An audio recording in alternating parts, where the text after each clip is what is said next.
Hi, I'm Mac McCarthy, and I help people with their breakups. And today, this is actually this is going to help a lot of people if you're going through a breakup right now. So, first and foremost, first and foremost, if you like the video, throw me a like. If you don't, that's fine. If you want to go to writemac.com and break down your breakup, get a live coaching session that's available. Or if you want to turn your story in to get my take in a YouTube video, just like the ones on my channel, you can send that in for a small fee. If you want to subscribe. I think you know how to do that. Your worst moment during a breakup. I actually said in the Instagram schedule that this would be about dealing with your breakup moment to moment. So I didn't title it this, but I thought your worst moment during a breakup. Let's start with that. Let's unpack this for a minute. I think that people get lost in a moment becoming eternal. And this is basically what the difference between being sad or upset or stuck and being depressed, because depressed is more like I can't get out of it. It's like you're stuck in this matrix of sadness or hopelessness. I equate true depression to being hopeless, that there's nothing that's going to solve this. There's nothing that's going to make it better, and no one can do anything about it. And I realize some people have suffered that since they were young. It could be hereditary, it could be a lot of different things. Is what it is, but the complete lack of hope for any sort of solution or any type of meaning that might help you is where you're at. Where if you look at life and you honestly look at life, and this is my perspective, being 39 years old, lived a few different places, had a few different jobs, and had a few different girlfriends. What's eternal? Is there anything that's eternal besides plastic? Besides math being true? Human beings are not eternal. Either are moments, either are feelings. You can have some long moments feeling a certain way. You could have some long moments of doing the same thing at the same time in the same way. But the reality is, we are living moment to moment. We are living moment to moment. Whether you're caught in the future or you're caught in the past, you're still in a moment that's going to change. And that's why I tell people a lot of times, if you're trying to change how you feel about stuff, physiology is a big one, exercise is a big one. Definitely don't be in your house, because the moments you have sitting on the couch watching TV are going to be dictated by the content you're taking in by the TV, and also the fact that you're sitting in a room that doesn't change, has no way of getting you back to the present moment. And present moment is where you generally want to be. If you could be there all the time, that would be great and grand. But most of us are in the past or in the future, skipping back and forth, back and forth. But being in the present is where you want to be. In the present moment is absolutely important for you to understand that just as a good moment can be, a bad moment can be, they're not going to last. I've talked about this before on the show about this idea that we get stuck in this mouse wheel in our head of how bad you feel during this breakup, or lost job or whatever. What's up, Rob? This is a good one. I'm glad you're on deck. Thanks. Let me know if it's a little slow on the buffering, because my internet's been having some trouble. I have 4 or 5 people using my internet right now, and I think it's taking an effect. But I think this is a really important thing just as a human being. And I don't think I've ever realized it till the last couple of years, that you are perpetually living moment to moment. And just as your greatest moments, and this is something that's really interesting to me. I did this as a project, talked about it in the live stream before. Just ask yourself the question really quick, what's the greatest moment in your life? Whatever comes straight to your mind. Maybe 2 things come up, maybe 3 things. It really, for frustrates me a bit when I ask someone that, like, oh, I don't have any great moments. Really? I think you're getting confused that a great moment race or get a gold medal, right? What's up, Sabina? But the reality is great moments in the moment is just the feeling you get from that moment.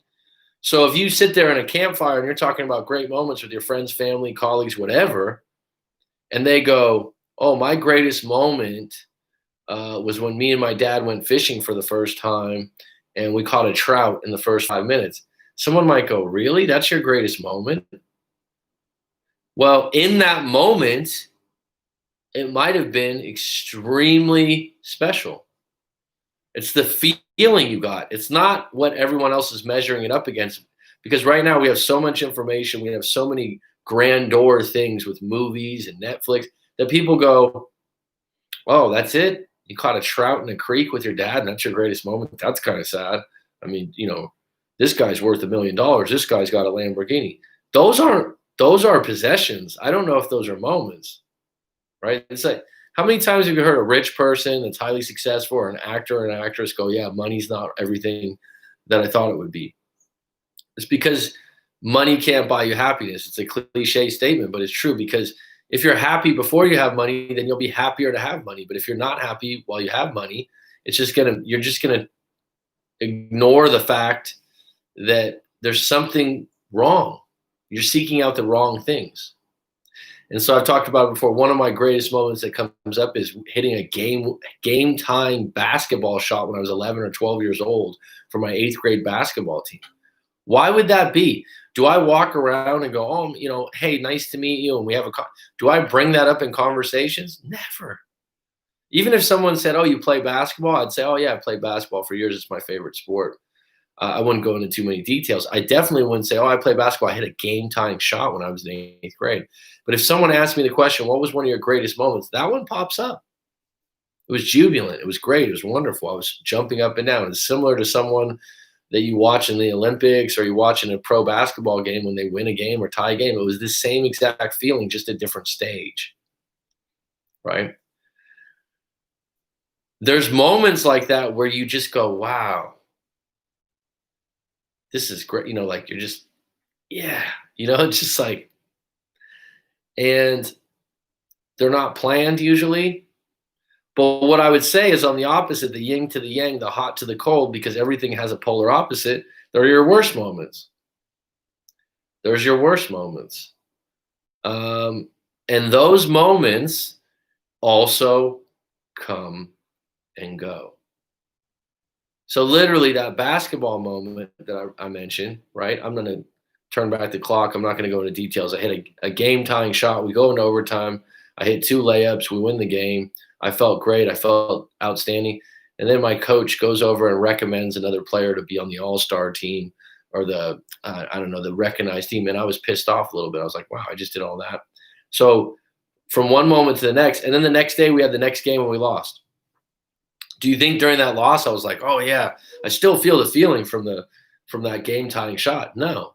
We ended up going, I think, 3-2 in that tournament. We played for 3rd place. It was disappointing because we thought we had a really good team.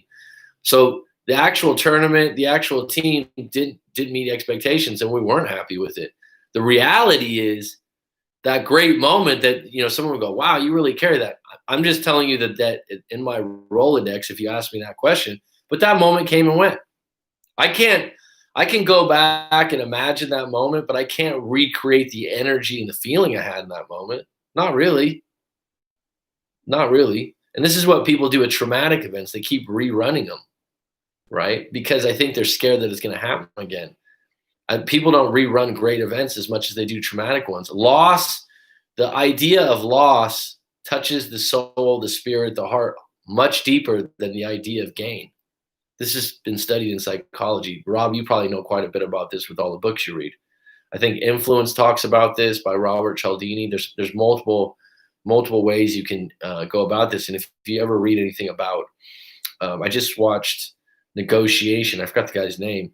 Negotiation. The idea of loss is a much bigger driving point than the idea of gain, which sounds counterintuitive, right? So I wrote some things out. Sabina, your worst moment during the breakup when you realize that your ex is not the right. I do know about that concept. Um, yeah, it's the reason I'm talking about this. I had someone send me, Rob. That's interesting that you say wasted a ton of time, and I'm gonna talk about that really quick because a lot of times people go, "Oh, I wasted my time during this breakup." This comes up a lot, and this is, to me, it's a bad outlook on your breakup because it's not going to serve you in any way. That time's wasted anyways. You don't know how you would have spent that time otherwise, and so you did learn something. And damn it, if you had a good relationship, exactly. But there's some people that really value time. I don't know about you, Rob, but they're on time all the time. Time is a big deal to them. And that's also a part of your character. Yeah. So when someone frames wasted time that way, that usually means that they really don't like to waste time on anything that doesn't have value.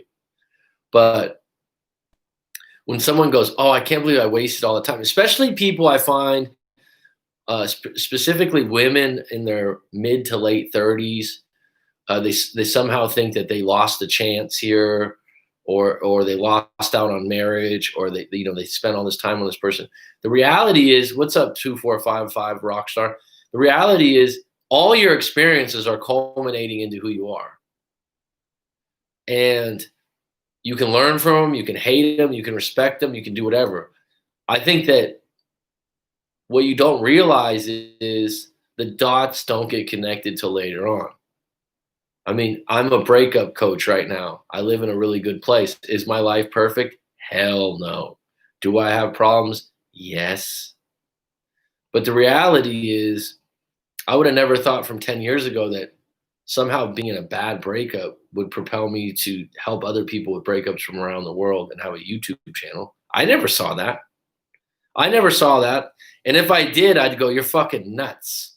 Someone goes, "Oh, yeah."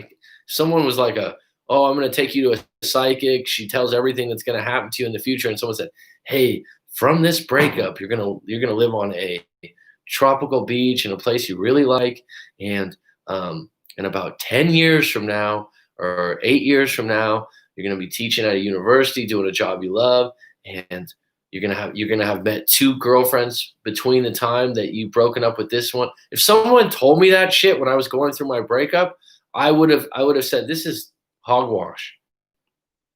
Right? I would have never been like, "Oh, this sounds right.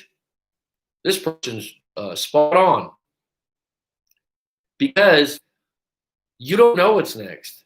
You don't know what experience or moment is going to serve you.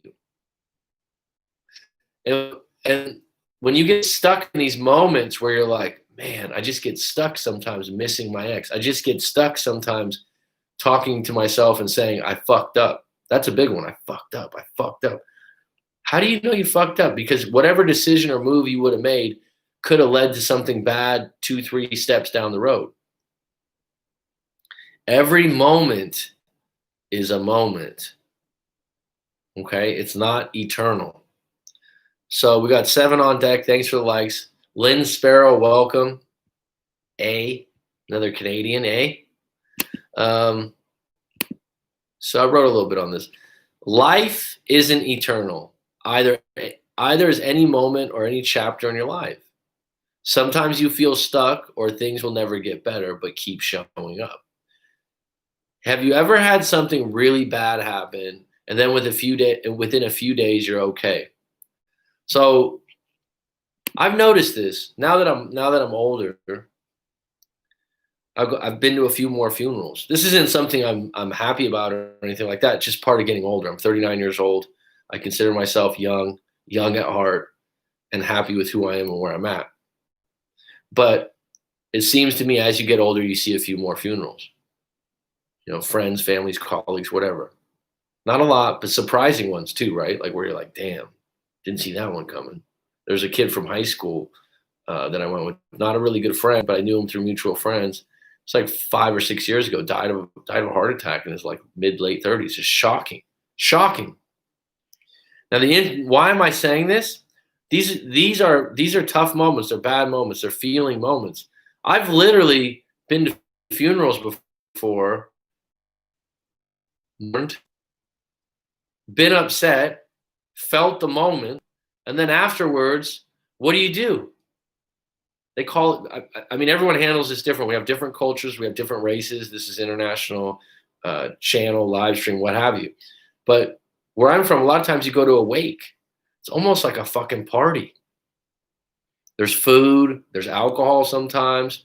Sometimes people will say some things about the person, but there's a lot of socializing. Why am I bringing this up? Lost my sister a couple years ago. It was hard. Still is.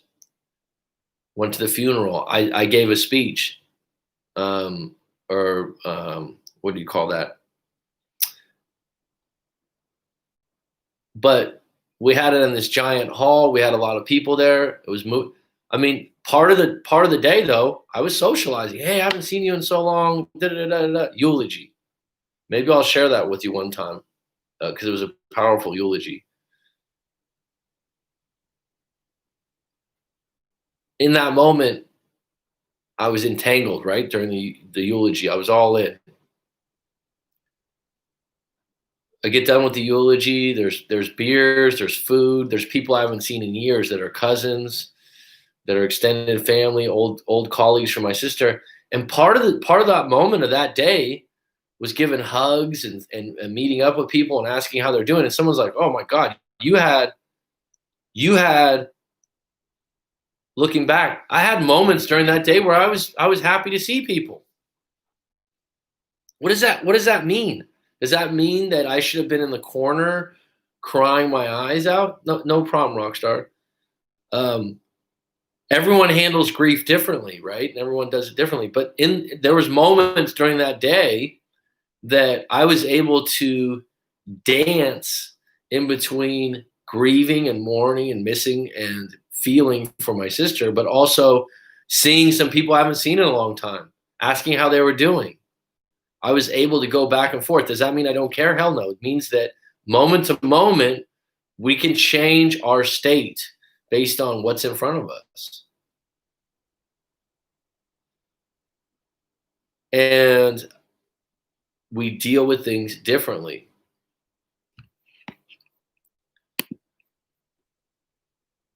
A lost dog. I think when I was about 12 years old, my dog somehow ran away or got away. This is our family dog. I don't know if it got hit by a car. I don't know what the hell happened to it. It was sad. We went to the Humane Society multiple times. Till this day, I do not know what happened to that dog. It was a house dog, but it was, certainly if it got out of the backyard, it would have probably came back. I mean, that was tough. It was tough. Did I get over it? Yes. Was it a sad moment? Sure, there was multiple moments. I missed that dog for a long time. It was a moment, though. It wasn't eternal. Someone say, "Oh, you could just buy a new dog." Not really. How about this one for a moment to moment?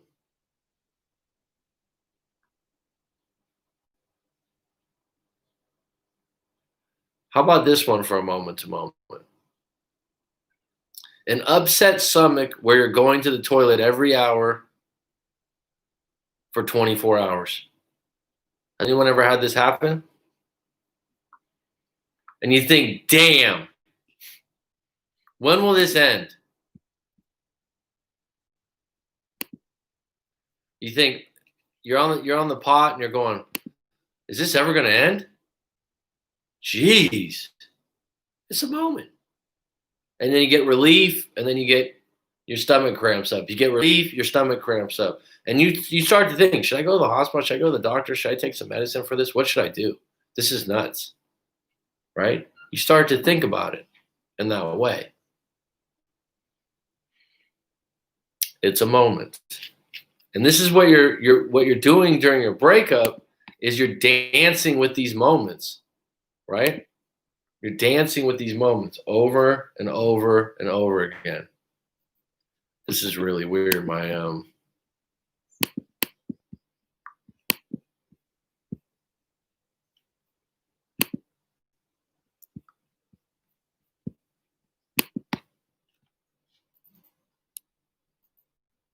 Cursor's having problems here.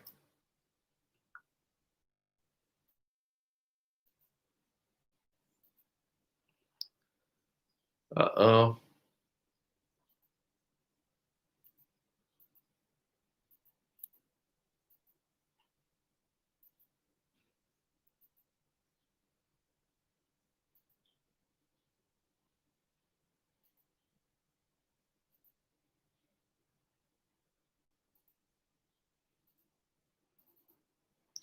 Wow, that was weird. Are you guys with me here? We got 10 on deck. We got 4 likes. My cursor just went nuts. You're absolutely right. You start wondering if you're stuck forever. Okay, sorry guys. My cursor's like it's basically not working. I don't have a computer problem here. Still here. Got it. Okay. So where I was going with this, okay? Like I said, I wrote some things out. Sorry about that. This is major technical difficulties here with the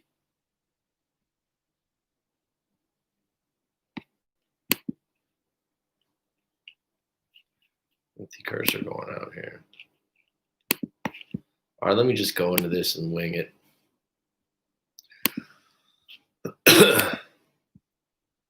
So I was thinking about this, okay?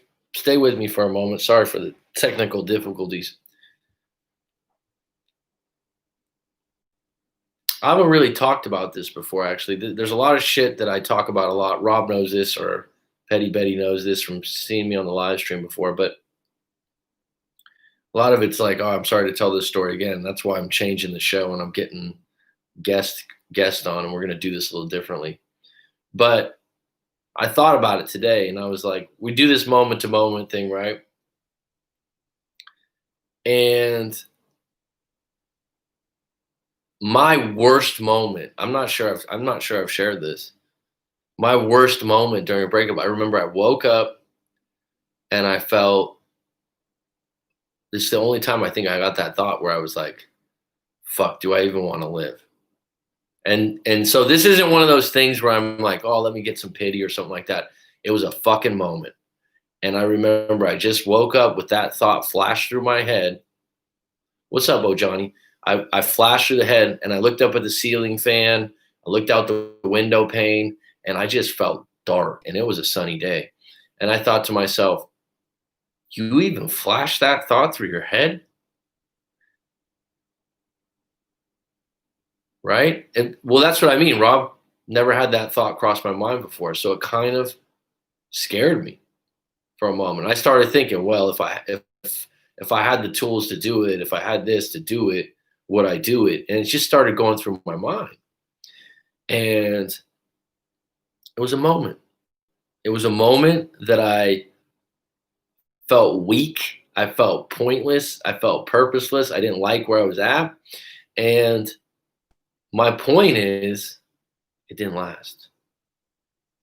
It's not like I got up that day and I was, whistling Dixie and running around and going, oh, I'm good now. I'm great. No, like I said, it kind of scared me because I never had that before. It really did, because I was just like, wow, that was dark. I woke up that way.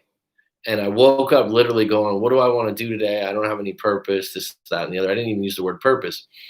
And I remember a plane was going by the window because I lived pretty close to San Francisco airport. So planes went by regularly. This wasn't like, oh my God, it was the first plane I saw. And I thought, I wish I could just be on that plane and just go somewhere else.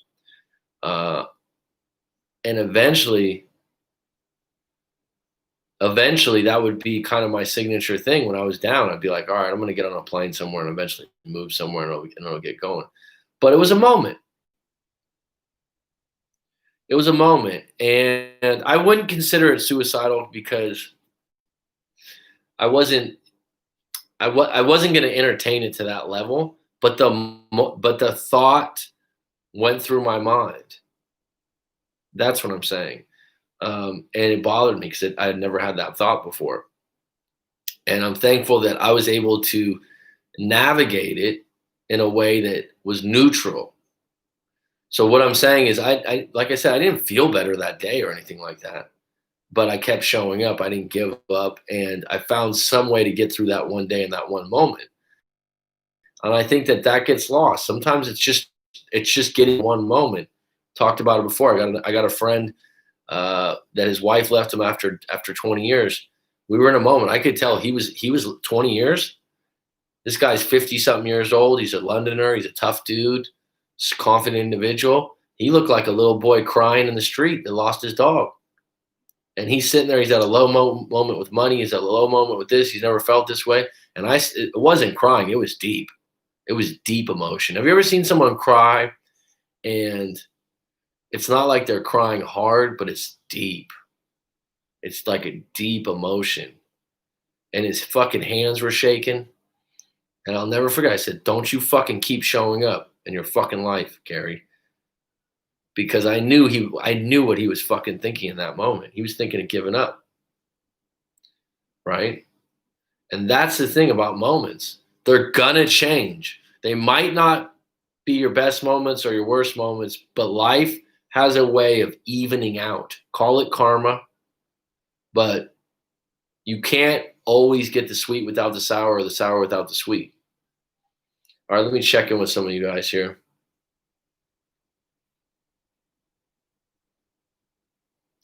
Sabina, Petty Betty, no problem. Rockstar, I'll get emotional and cry my eyes out. I'm done. I'm used to obsessed to my sadness, but now I just get awesome after I cry. I think it through. You're absolutely right. You start wondering if you're stuck forever. You're not stuck forever, though. I mean, that's the thing is I think that you're settling to get stuck forever, but the reality is by moving, by doing new things, by forcing yourself to get out of that bed, by forcing yourself to challenge yourself in some way. Sometimes you're like, this isn't what I really want, but it's some kind of progress. This isn't exactly what. I'll give you an example. Dating, post breakup.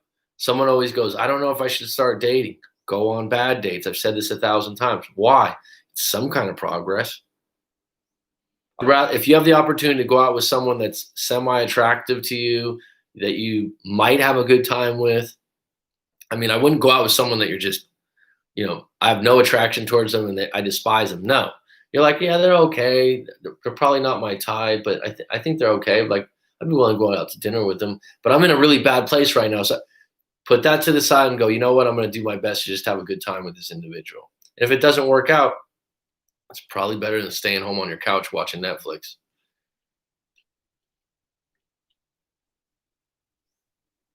Yep, many people have that moment. Hey, Mac, is it wrong that you go through a breakup but get back together and you get over it faster than your partner has? Hell no. That just means you're in different places, oh, Johnny. That's all. That just means that you're at a different place as an individual than your ex. And then also the flip side of this whole thing, there's some people out there that they get rejected, they get dropped to the ground, they can fucking move forward. They pivot out. And someone's like, oh, I have no feelings. No, it has to do with the way they were brought. My father's like that a little bit. My father's an ex-Marine. He was in Vietnam. He doesn't get too flustered over petty shit. He's no saint. He's no this, but things that might affect other people for long, he'll get over it. He'll get over it. But someone might go, oh, you're insensitive, you're this. It's just different strokes for different folks. And here's the thing about that, Johnny, is you go through a breakup but get back together and you get over it faster than your partner, but get back together. If you get over it faster, that just means your perspectives are different. It doesn't mean no one's wrong or no one's right. If someone tries to make you feel guilty for that, I wouldn't be in that relationship. That means that they're hung up on the idea that their model of the world is the model of the world for everyone. And I'll add this, so Johnny, because I'm not sure if I'm correct, but I believe your partner is a therapist in some way or something like that. And I've had other clients, and I suppose in some ways I'm therapeutic practitioner, or whatever you want to call it. But I've noticed this, and being a coach too, and being a teacher. And I don't know if it's the same for counselors or psychiatrists. I'm not one. They tend to take their work home with them. And so when they're in relationships, I have this with friends and colleagues sometimes. I get caught in a mode where I see something wrong and I start trying to coach you. I've had people be like, "Hey, don't try to coach me. Quit trying to give me advice." And you're like, "Okay, take that hat off. This person didn't ask for my advice." His ex is a PhD psychiatrist, whoop-de-whoop-de-whoop, and unstable connection for a moment here. And she's diagnosed him with, you're this, you're that, you made an identity statement. And so he's walking around on eggshells and landmines and booby traps. Whatever he says can be construed into some kind of, he's fucking bipolar one day. He's not vulnerable with his feeling. It's like, this is your partner, not your patient. And I think that can be a thin line sometimes. And so when someone goes, "Oh, you're not grieving the proper way," or "You're not doing this the proper," it's like, you know what? Everyone handles their shit differently. Yes, it's part of us human to think about death in a different way. I've never been suicidal, but I've been physically sick and wondered what to do next. Like, she wants closure. I'm just like, let's just put it behind us and move forward type energy. And that's who you are. Oh, Johnny, you're like, look, I don't, and that a lot of guys are usually like that, more or less. I don't want to talk about it anymore. Let's just move forward. We're done. I said sorry. You said sorry. We understand where each other's coming from. Um, and if you can't agree on that, you have to agree to disagree. And if you can't do that, maybe you're not the right for each other. Because some people, this is the weird thing about um, therapists and different people that like to help people. They usually were victims of something in their past, and they want to help other victims. So they're actually, in a way, helping themselves. They're being there for who wasn't there for them. A lot of times, some people in these situations, they had something happen to them when they were young, and now they want to go and help other people, but they're really attempting to help themselves. And so even me doing breakup coaching, I know what it feels like. I know what it's like to feel low. I know what it's like to feel like extremely sad, stuck. I know what those feelings are, so I can have compassion for people during that time. And that's why I can do what I can do, because I can actually go, oh, this person is not just being weak. They're going through it right now. What do they need? Marcos Calo, how are you? Absolutely outstanding. Thanks for asking. I usually don't have a problem with breakups. I just focus on myself and banger best friend. Well, good for you, Marcos. That sounds like you're a good individual. I get the moment thinking about death. That's being emotional and mentally exhausted. I get that moment thinking about death. That's being emotional and mentally exhausted. Yeah, it's definitely one of those things. Like when Rob's like, "I've never been there before." Good for you, Rob. I mean, like I said, it wasn't. I only had that moment. It was brief. It wasn't as extreme as some people have it. It wasn't in my mind. But I'll tell you what, it triggered something in me to be like, you know what? If I'm going to have that thought, I better go for it. I better start doing some things that I really want to do and challenging myself if I'm going to go out in any way. I feel like that hurts your partner more, especially if they have cheated on you and they realize what they lost and notice you don't care, are able to move on easily. I mean, what's your intentions, Marcos? To hurt your ex? I mean, when someone goes out of their way to hurt their ex, that means what you're conveying to me is that you're hurt, because people want other people to feel what they feel. And so who wins there? If you're really hurting and then you want to hurt them, and here's the thing about certain individuals are willing to go kneecaps. They're willing to go for the ribs. What do I mean by that? They're willing to fight dirty. So like, you think, oh, I'm going to just get them back. They might get you back 10 times worse. You go, wow, you went there with it? Like, you told my mom about that, or you did, you know what I mean? It's like, do you want to open up a war?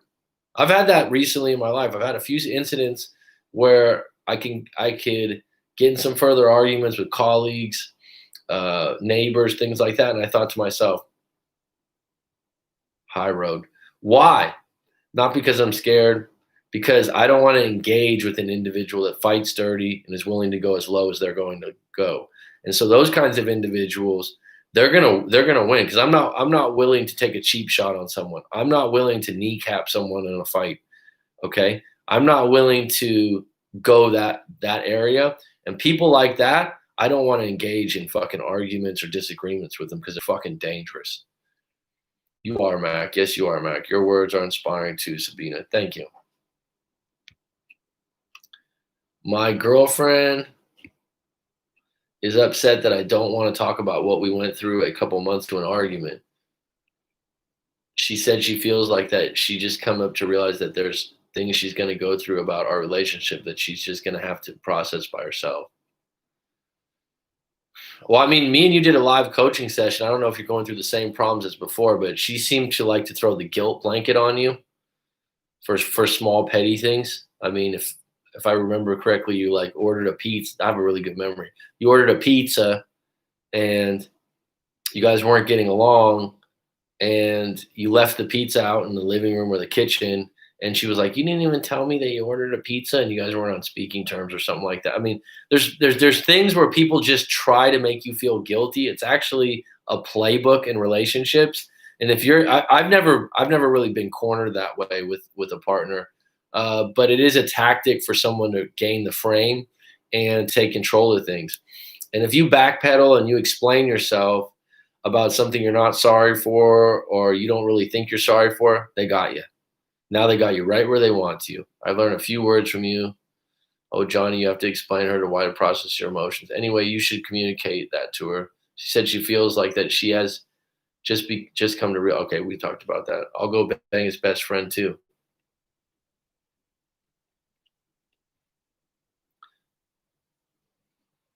Petty. I'll talk shit, but I'll never fight dirty. Everyone has their line. But do you know what I'm talking about? I mean, there's some things where people I'm like, damn, you went there. Do you know what I mean? It's like I remember in high school, um, someone had like these two girls were not getting along. They were in an argument, and this girl just like I believe she created some kind of letter, chain letter. This is before. This is how old I am because I graduated in '99. Some kind of chain letter that made public that this girl had been with multiple guys and all the things she had done. She just put it out there to like all these people, basically making this girl look like a total hoe. And it was just it was one of those things. Even if it was true, it was fucking mean. The things that were written and said, it was just beyond um, a level of like I'm mad at my friend. It was like it's kneecaps. It's dirty. It was too far. And people like that, I don't want to engage with them. I don't want to become that way. I don't want to engage. It's like if I became a boxer, right? And some guy, I've talked about this before, some guy's got glass all over his gloves or is putting some kind of chili pepper sauce on his fucking gloves. I don't want to fight with someone like that because the only way I can engage with them is to stoop to their level. And those kind, like I said, those kind of people, you got to stay away from. It's like she's guilting me for, I guess, shutting down the idea of talking about what we went through months ago. I mean, guilt and shame are two of the most powerful feelings that can really suspend you from on.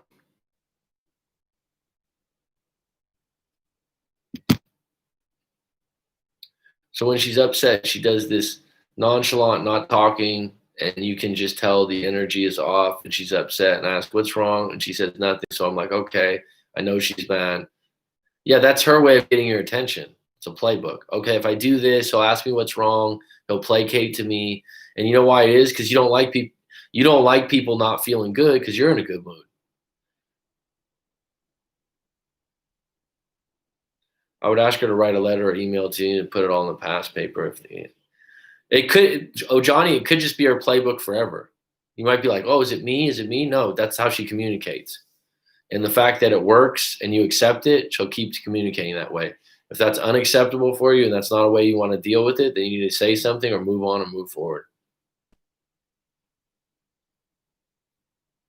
It works. Every time it happens, you're like, "Are you okay?"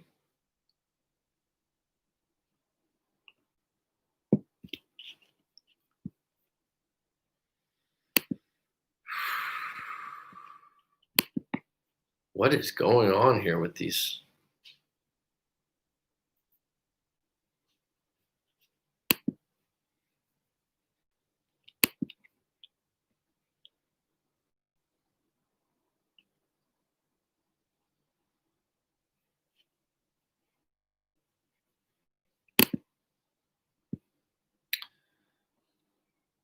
Hey Insiders, it's Rachel here, and I work on YouTube Analytics. Today I wanted to talk about seasonality. These are known periods during the year when a lot of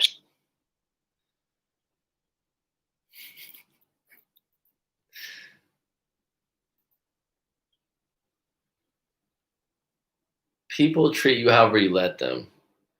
People also treat you the way they feel about themselves. They will do that, but they also they want you to feel what they feel. So if someone feels guilty, they want you to feel guilty. If someone feels sad, hence, have you ever been around someone who's an alcoholic and they have a lot of trouble with you not wanting to drink? That's a big one. I mean, because I've been around a lot of alks before, and I like to have a drink here and there and whatnot. And you'd go, but I'm one of those. I'll have a soda water. I like a soda water with lime on ice. If I had a couple of beers, I'm like, that's it for me. I'm done. I don't feel like drinking anymore. And someone will go, that's all you're gonna drink? Oh, come on, let me buy you one. Oh, come on. Oh, drink more because I drink more. Oh, you don't want to get drunk tonight and get stupid because I get drunk and get stupid. It's fun. Yeah. And then the funny thing is, if you're in a place like that and they start to elevate and get more drunk, you're like, yeah, that's why I don't drink. You're acting stupid. Rachel from YouTube, Analytics sounds hot. I don't know where that came up. It's my mouse is going all over. It's almost like someone's in my computer right now. It's moving all over. I'll have to check that out later. I run from those people. I'm strong enough to be around them. She is, and I'm just like, she's mad about that. She's still upset about the breakup and how I just moved forward with everything and how she has insecurities that I guess we could go back there again. Are you guys broken up or are you together? I'm confused. I probably would just get over it quickly if I were to break up for good. She doesn't want to feel like she is a fool. Oh, Johnny, this is the golden question, my friend, for $1 million right now. What does Johnny want as an individual? It sounds like the guilt is keeping you in this relationship. The manipulation is keeping you in this relationship. Why are you still together? Do you see a future with this individual? And ask yourself this: are your interactions making you feel good? Are you having it, after you guys hang out or you talk regularly, do you feel good or do you feel like exhausted a little bit? Projection of feelings from them to you in psychology books, you can find that a lot.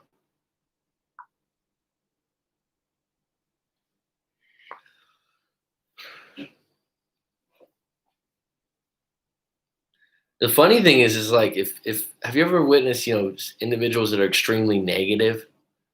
They're usually with other individuals that are negative also. You'd hope they can off-center each other.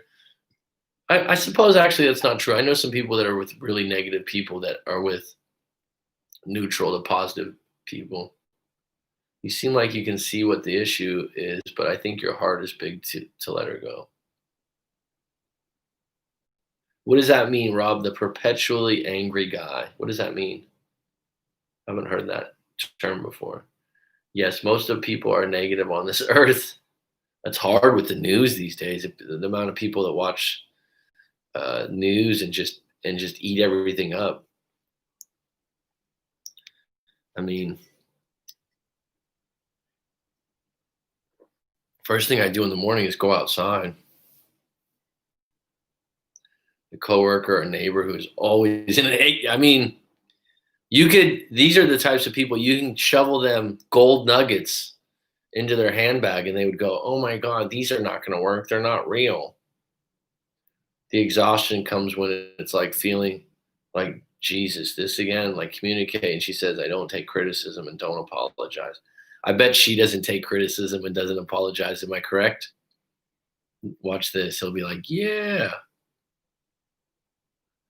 She's the one that doesn't take criticism or apologize easy, I guarantee, because she thinks she's the specialist and she knows better than you. Am I right or wrong? So a lot of times, instead of someone apologizing, they'll make you the bad guy.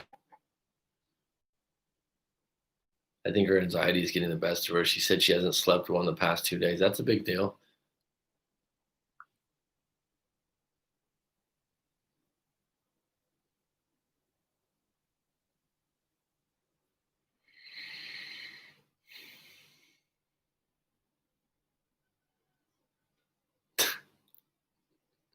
It's not for everyone, Petty Betty. Um,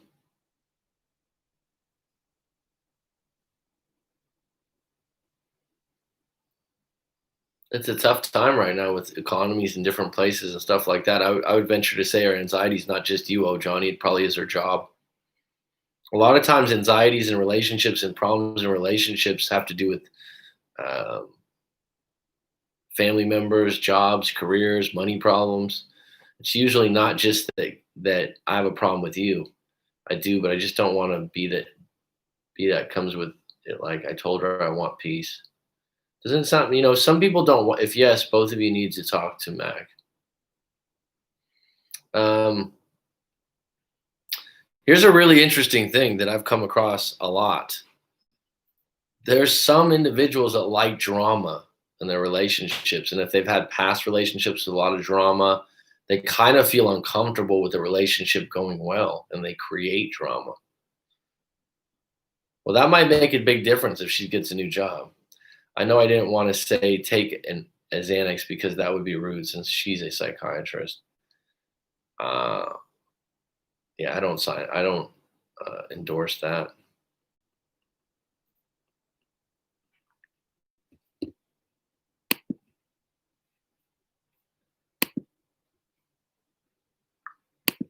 I do not endorse that. Um,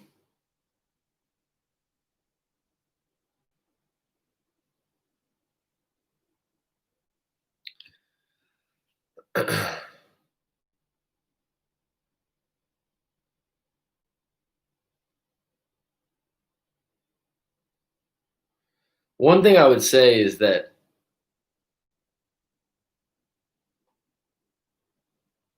when you have a devastating breakup, you had a lot invested, it wasn't fair, shit went wrong, and you thought a lot. This is an interesting thing too. Sometimes people think before the breakup, I'll be fine. I've been wanting this for a while, and then they get smacked with a ton of bricks.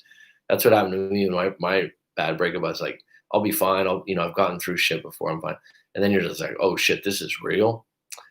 And this lowness you never felt before. And I looked back at my own life. I've had low moments. Parents almost got divorced. We lived in an apartment. Car accident, living alone for the first time. There's different things that go on in your life, and I've had worse moments that I'm not going to discuss. But that one breakup, it was different. It was lasting. It was long lasting. The difference is and the reason why I do breakup, it's like this full time worry and fear of losing someone you loved. It like hooks into you. But the key to that, to getting through that moment where you think it's not going to end, that you think, how am I ever going to feel better, et cetera, is to question it. Do you understand what I mean by questioning it? I don't know if people understand that they just accept something, right? As if it's never going to change, but they have to just change the way they look at it. That's what's going to be the difference in that moment. That's what's going to get you out of the stuck part. And if you can't see that, ask yourself some more questions. Go through it in a journal. Go through it with a breakup coach. But don't sit on it and just go, yeah, it's just like this. This sucks.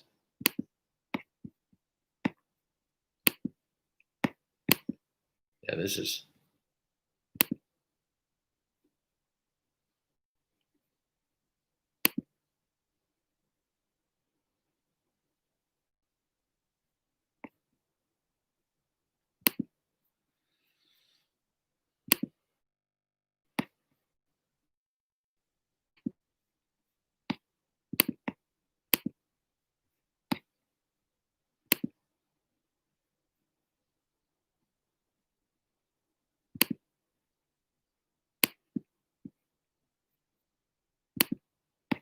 There you guys are.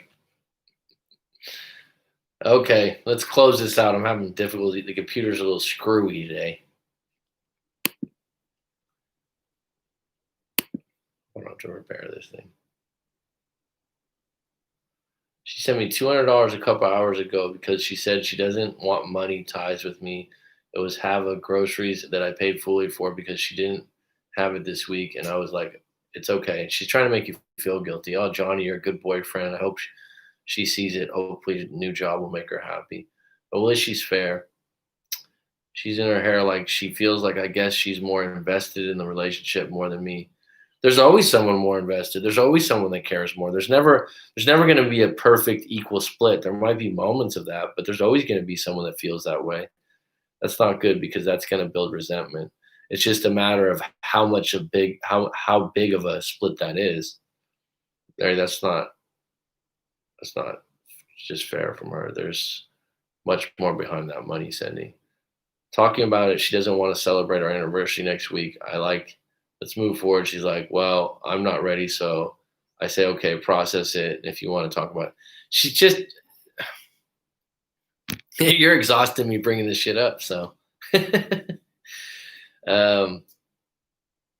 yeah, it's going to be hard, man. You're probably going to have to break up for a while and see what it is you really want, because this person's constantly manipulating you into what they're not getting and what you're not giving. And this is one of those situations where you get to a point where you're like, where do I win? Where do I get a compliment? Oh, I gave you some money, but it wasn't good enough. Oh, I made dinner, but the dinner wasn't on time. This is someone that's unhappy with themselves, and it's going to be really hard. That's a great question by Rob. I think that gets lost in long relationships. When you're with someone, we as partners, all of us, want to feel significance. We want to feel like you think we do some things good, you don't have to say like, oh, there you go, thanks for taking out the trash. It's like, there's got to be some moments where you show that you're proud of your partner or you're happy with them. Whining and bitchiness and petty complaints, there's an expiration date on them.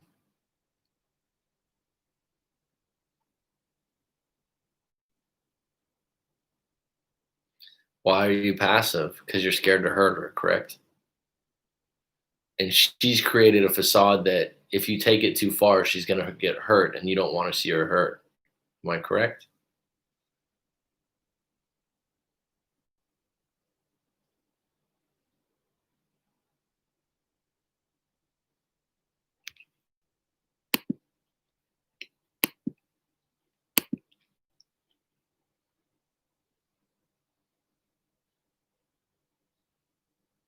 Yeah, Rob's correct. In one defining moment, that's when people bubble up and they go, I've had enough.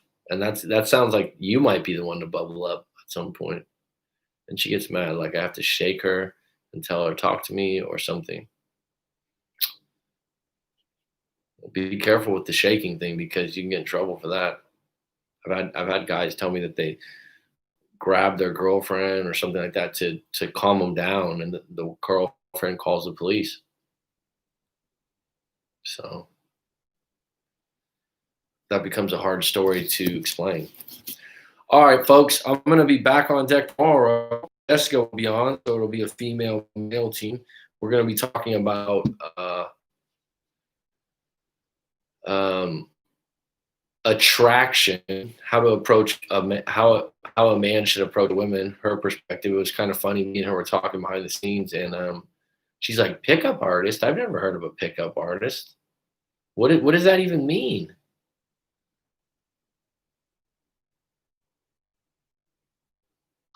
All right, folks, it's been good. It's been grand. It's been wonderful. It's curtains.